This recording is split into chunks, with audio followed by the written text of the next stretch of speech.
ayan, sold out po ang 1,000 pieces po natin na quail eggs. At bukas po, kapag na-deliver na natin ito, kukuha pa po tayo ng another 1,000 pieces po kay Kagawad Sandy Madamba. Ayan, no? So ito, puno na po ng quail eggs ang ating dalawang incubator, no? Ayan po. At nakakatuwa kasi nakapag-start na po tayong mag-incubate ng pugo po natin. Nag-incubate na, wala pang kulungan. Yari, no? Yari tayo dito. 200 plus po to, no? So, sabihin na natin kahit 150 lang muna mapisa, no? 150, yan. Okay? So, yun po. Okay? At puno na po to. Papakita pa ba natin? O, sige, pakita na natin. O, puno na yan. O. Ito din, syempre. Oh. Oh, ha? Puno na po yan. Okay? So, asahan nyo po na i-document natin yan, no? From incubation, hanggang brooding management, growing management, hanggang mapunta sila sa layer. No, yung mga babae mapupunta sa layer cage. Tapos yung mga lalaki, for meat na siya. So, ibebenta rin natin siya as meat, no? Yung mga lalaki po. And, bukas, ito naman po ang pupunuin natin, no? Meron po ito nakalagay dito yung ano. Ayun, no, nabasag kasi yung dalawa po, no, na ano. Dalawang kasama niyan na itlog na basag po, kaya tinapong ko na. Ito po, palabas na rin po kasi yan. Hopefully, mabuhay pa, no. Naitumba kasi ng pusa po ito, tumungtong dito. Tapos naibagsak niya. Kaya yun, no. So siguro kaloob na rin ng Panginoon na wag na natin silang ituloy. Pero buhayin natin yung isang yan kasi nakakaawa po, no, nakakaawa. And then after mapisa po niyan, bukas mapipisa na po yan eh. Punuin din natin yan ng quail eggs po, no. Pupunuin din po natin yan para marami, no. Yung dalawang incubator natin na yan. Tapos ito, no. And then yung nga sa bonus po, bibili na tayo ng wire mesh. Wire mesh, Amazon wire, para at least tayo na po ang maggagawa po ng ito. Iko-convert natin into layer cage. Ayan, layering cage po, no. So kapag naging maayos po yung paggawa natin, baka ilipat na rin po natin yung mga nandoon sa ano natin. Para ano na yon. Kumbaga parang tawag diyan, reserve na kulungan na po, no? Reserve na kulungan na po natin yan. So ito, marami akong plano po rito sa growing pen natin na to, no? At sana po maging successful at saka yung iniisip natin ay maganda, no? Maganda. Right? So ito, marami pa tayong magagawa rito sa kulungan na to. Kailangan lang natin medyo laruan natin yung isip natin. Kasi ang lakas po ng kitaan, sa totoo lang. Na malakas po ang kitaan. Siguro kung kahit may 2,000 heads tayo na layers, malaking bagay po, malaking bagay. Malaki maiipon natin, 2,000 layers. Tapos meron tayong 500 breeders. Ang laking bagay po, no? May table eggs tayo, tapos may pambenta tayong fertile egg, meron pa tayong pambentang mga RTL. Ay naku, solid boy, no? So sana po mag-click talaga to. Dahil nananalangin po ako na maging successful po to. Tapos ito gagawin natin brooder. Wala pa pong ano yan. Wirings ng bulb, no? Ayan, no? At hopefully po magawa natin na maayos lahat, no? Kasi ayan, no, naka-incubate na tayo, men, di ba? Naka-incubate na. So ito na lang ang pupunuin natin bukas. Yan yung incubator natin na DIY. Okay? Pupunuin po natin 'to. Okay, mag-alala. Right? And then bukas pagka-deliver natin ng 400 pieces, yan, naging 400 pieces na po, no? Tapos may 50 pieces pang order sa atin sa linggo, no? At pagka-deliver po natin yan, kukuha na rin ulit tayo ng 1,000 pieces kay Kagawad Sandy Madamba, no? Para at least meron tayong stock dito. And at the same time, hindi natin magagalaw yung mga fertile eggs po natin, no? At makapagpapisa tayo ng marami, no? Ng marami. Pero yun, no? Nakakatuwa dahil unang wave pa lang ng mga quail eggs po natin ay pinag-agawan na, no? Pinag-agawan talaga, literal. Okay? Kakatuwa po kasi yung una, nilakasan ko lang loob ko, no? Na hindi muna ako nagpa-order, no? Dapat yun muna, mauuna muna yung order bago tayo kumuha sa supplier. Ang ginawa ko po, 1,000 pieces, isang bagsakan. Kumuha agad tayo, no? Walang pa-order, di ba? Tapos, habang papauwi ako, paano ko kaya i-dispose to, no? Nag-iisip ako, paano ko i-dispose, men? Ay, nako. Mabuti na lang, ang laking bagay ni Facebook, ayan, no? Kasi gumagawa tayo ng content at nakikita ng tao na kung ano yung mga products po natin dito sa yard, no? At hopefully, dumami na po yung mga layers natin, makapagpapisa tayo, ayan, no? At para at least may sarili na tayong layers dito. Tayo na yung producer. Tapos yung mga produce natin, tayo rin magbebenta, di ba? Tayo rin magbebenta. Okay? Ang pinagkaiba lang niyan yung management, no? Pag sinabi po natin management, yung management ng quail farm mo. Linis, papakain, magpapainom, no? Tapos monitoring kung may sakit, no? Bibigay ng vitamins, magbibigay ng gamot kung may mga nagkasakit.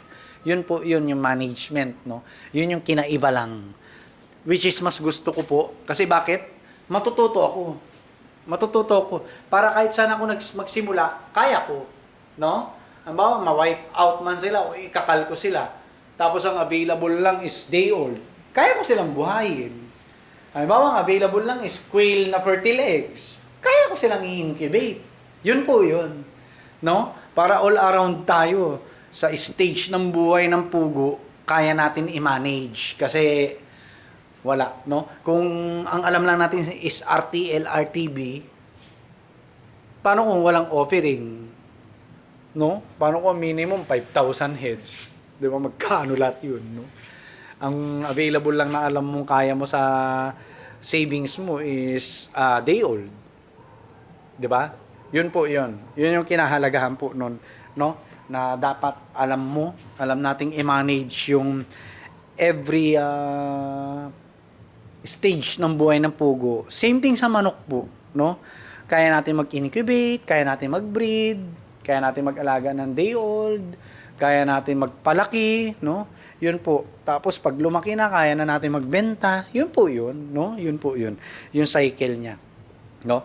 Kaya minsan nakakaligtaan po ng marami to, no? Buy and sell. Bibili ng RTL, RTB, papatungan ng 5 pesos, 10 pesos. Laki ng kita. Itlog, ganun din. Laki rin ng kita. Paano kung wala ng itlog, puro day old, no? Tsaka mo palang maiisip na kailangan mo magpalaki ng mga layers. Eh, hindi mo naman alam magpalaki ng day old. No? Yun po yun. Hindi mo alam marunong mag-alaga hanggang maging breeder sila. Yun po yun. No? Kaya mas maganda pa rin po na tawag rito na na alam mo lahat ng stage ng buhay ng pugo, ng manok, or kahit anong inaalagaan mo. Para at least kung dumating man yung time na limited yung stock ng fertile egg, may day old, kaya mo alagaan yung day old. Halimbawa, walang day old, puro layers na, kaya mo i-manage yung mga layers para tumaas yung production. Ganon po yun, no? Kaya mas gusto ko ako yung mismo magpo-produce, ako yung magpaparami ng layers ko, no? Kahit matagal ang proseso, every month, more or less 1 month, mangingitlog naman na yan. Di siya katulad ng manok, maghihintay ka ng 6 months, 7 months, no? Ang dami mo nang naipakain sa kanila po, more or less 1 month nag-i-start na pumangitlog from the day of their hatching, no?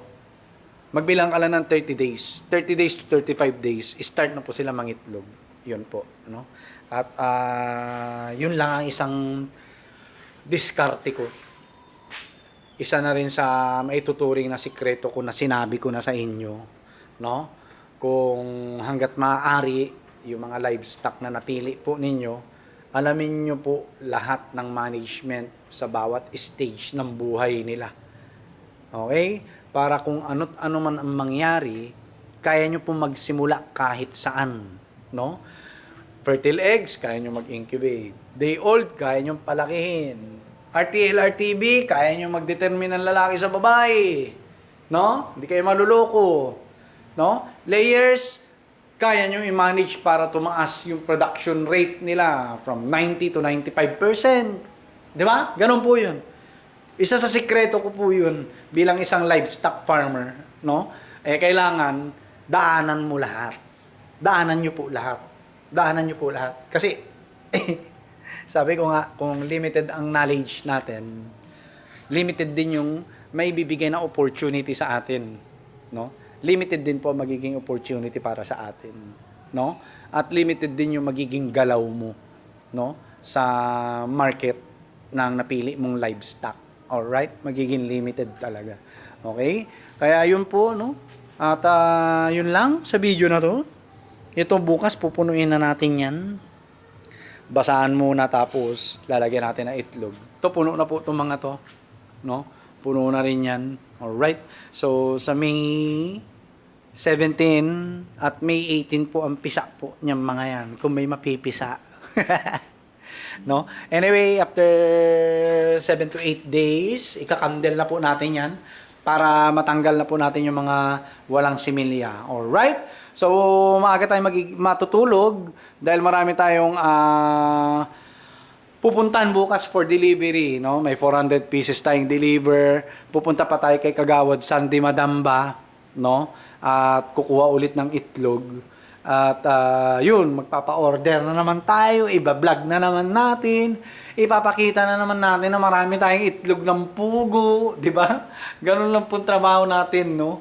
At makaasa po kayo yung pinakaalam kong quality, best quality ang mapupunta po sa inyo, no? Actually, ang dami, may mga basag po dito, no? Kung di ako nagkakamali, parang 4, 5 na. Automatic, tinanggal ko na po yun. Pinakain ko na sa manok, inalo ko sa pagkain ng manok, no? At yung mga sobrang liliit, dito naman kay Kagawad Sandy, walang maliliit, lahat malalaki. Doon sa may collection ko po, no? I'm talking about my collection sa mga layers ko. Yung mga sobrang liliit, nilalaga ko na yun. Kaya nahalo ko sa pagkain ng mga panabong natin. Alright? Kasi ang iniisip ko, kayo po, no? Pag nasira ako sa inyo, sira ang business ko. Yun po yun. Pakalat na yan, may domino effect yan. Huwag kayong bibili kay ganyan. No? Yung mga binibigay niya, mga liliit. No? Itlog ng parang itlog ng maya yung mga benta niya. Mga ganun ba, no? Kaya, di ba? Kailangan best of the best para sa customer po natin. Kaya pansinin nyo, ang dami po yung mga bumabalik-balik sa atin. Marami pong bumabalik. Ang dami na po sa Panabong, sa Rhode Island rin. Hanggang ngayon, nagtatanong kung mayroon pa tayo, no? Tapos sa itlog ng pugo, marami rin po. Kaya nagpapasalamat po ako sa Panginoon. At syempre nagpapasalamat din po ako sa mga tao na naging instrumento or ginawang instrumento ng Panginoon para at least kahit paano kumita po tayo ng pera, guminhawa po tayo. So yun, thank you po. Magandang gabi po sa ating lahat. God bless po sa ating lahat. Peace!